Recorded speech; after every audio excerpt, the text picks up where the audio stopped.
Namaste and good afternoon. My name is Juria Sato Bajracharya, and on behalf of the research team, I'll be presenting the key findings of the Nepal Competitiveness Index report alongside my colleague Siddharth, who will join in the second session of this presentation. So a quick overview of the session today. We'll begin with an introduction to the Nepal Competitiveness Index report, followed by a run-through of the research methodology, and then we'll move on to the key findings of the competitiveness ranking of each province. And this year we've also undertaken a perception survey to make the report more robust. So we'll be presenting the qualitative insights from the survey, and then end the presentation by sharing some of the key insights from the ODA chapter that we've added in this year's report.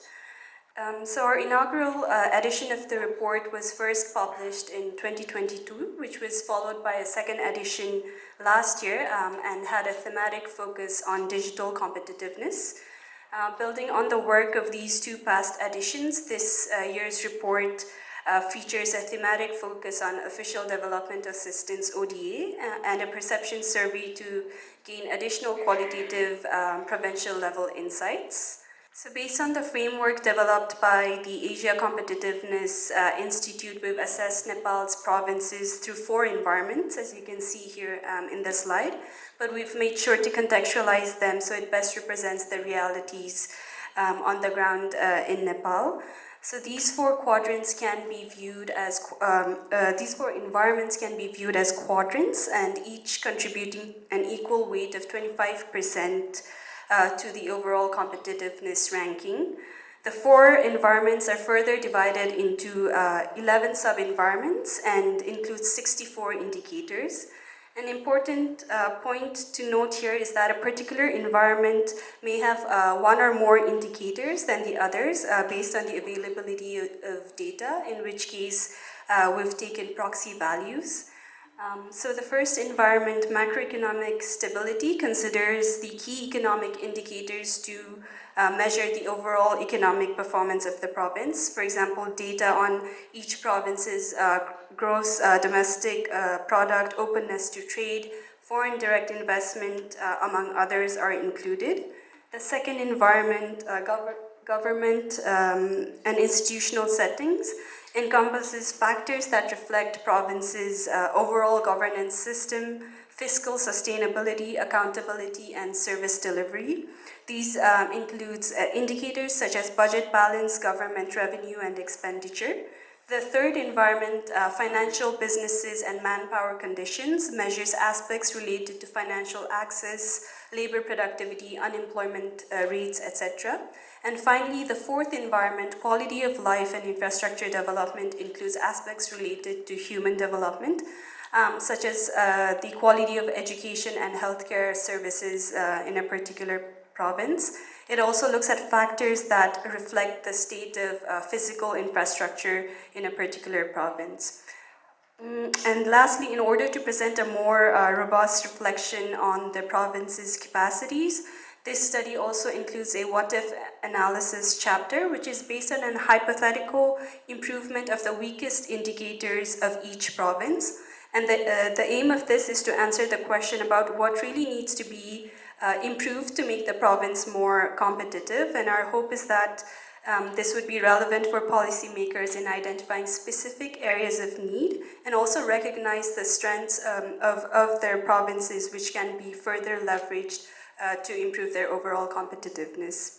So for this edition of the report, we've utilized publicly available data from the Government of Nepal for the years 2022 and 2023, including census data, monthly and quarterly reports published by Nepal Rashtra Bank, periodic data released by the Ministry of Finance, as well as other data sources from relevant authorities. In addition to this, our analysis also incorporates literature review and stakeholder consultations to validate our initial findings.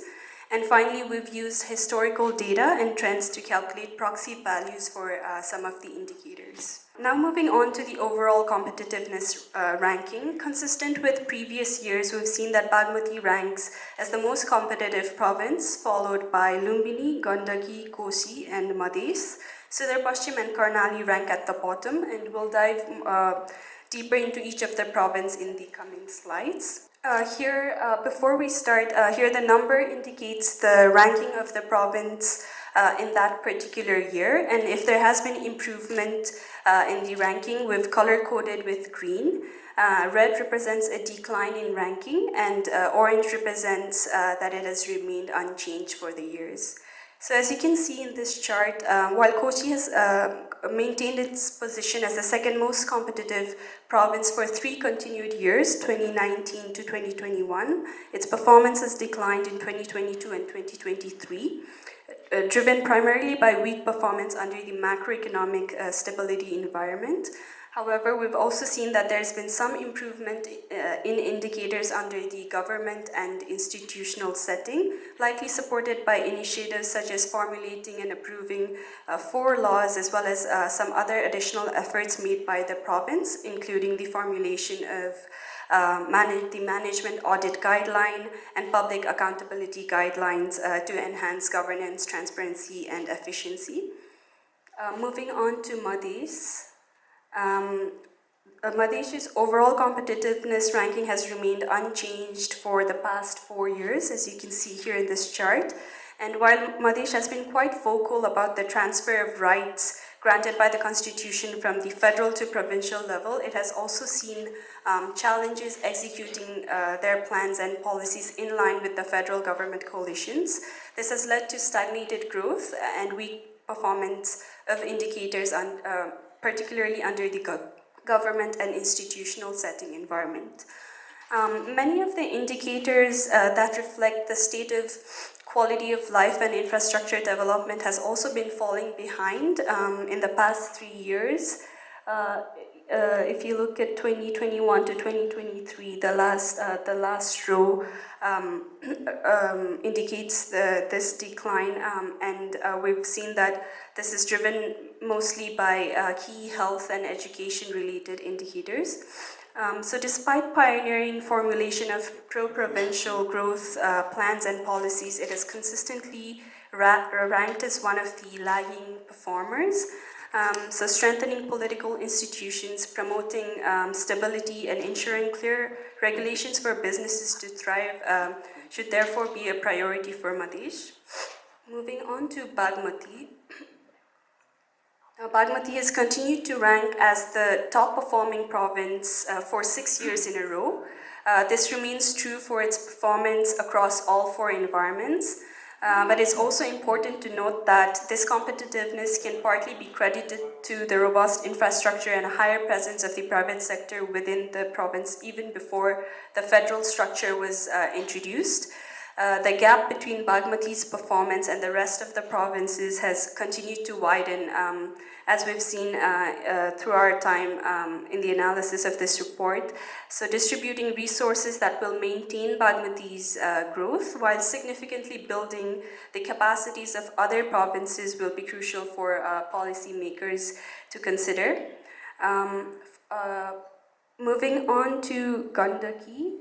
Gandaki's ranking improved in 2019, driven by the optimism around the opening of the Pokhara International Airport, which may have boosted private sector investments and economic activities. However, in 2023, sluggish tourism and lower than expected economic growth significantly impacted Gandaki's performance. Implementing regular monitoring and accountability of major infrastructure projects will be an important move to make to fully realize the potential impact of such large-scale projects on the livelihoods of communities at the ground level. Performance in governance and institutional setting environment has also stagnated, and in line with our perception survey, which my colleague will speak to more later, but we've also seen an increasing dissatisfaction among the public. So urgent reforms will be important to address these administrative inefficiencies and to restore confidence in provincial government. At the same time, when we look at Gandaki, it also performs particularly well under the quality of life and infrastructure development environment. So to address disparities within the province, Gandaki's relatively balanced approach to growth could provide key lessons for other provinces as well, promoting local entrepreneurship through targeted funding, training programs, and investing in the development of micro-enterprises in agriculture and financial services can support provincial economic vibrancy. Lumbini's overall ranking between 2018 and 2023 has remained unchanged, and this was the case for 3 of the 4 environments that affect the overall competitiveness of Lumbini. Its performance in financial businesses and manpower conditions has stagnated, and it has remained unchanged throughout the years of our analysis. Re-evaluating private sector incentives across sectors could prove critical in identifying some strategic levers that could enhance its economic competitiveness. Moving on to Karnali, Karnali's performance is weak across all 4 environments, and it also ranks at the bottom among the 7 provinces. Many of Karnali's challenges stem from its complex geography, which limits its ability to fully capitalize on trade opportunities and develop a road and transport infrastructure. For example, it has to rely mostly on available Nepal-India border customs in Lumbini for global trade. Its rough terrain also does not allow for the province to build extensive road infrastructure. As a result, it has consistently ranked among the most lagging performers among the provinces. But comparing Karnali's performance between the 6-year period, while its overall ranking has remained unchanged, its performance under quality of life has improved. As you can see with the green mark at the bottom of this slide, the performance under government and institutional, however, has deteriorated, which you can see with the color red there. Moving on to Sudhir Paschim, it is also consistently ranked at the bottom, and is one of the lagging performers.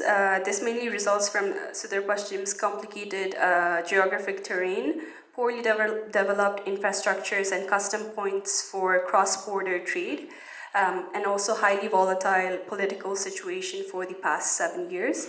There's been no change across 3 environments or the overall competitiveness ranking as shown in this slide.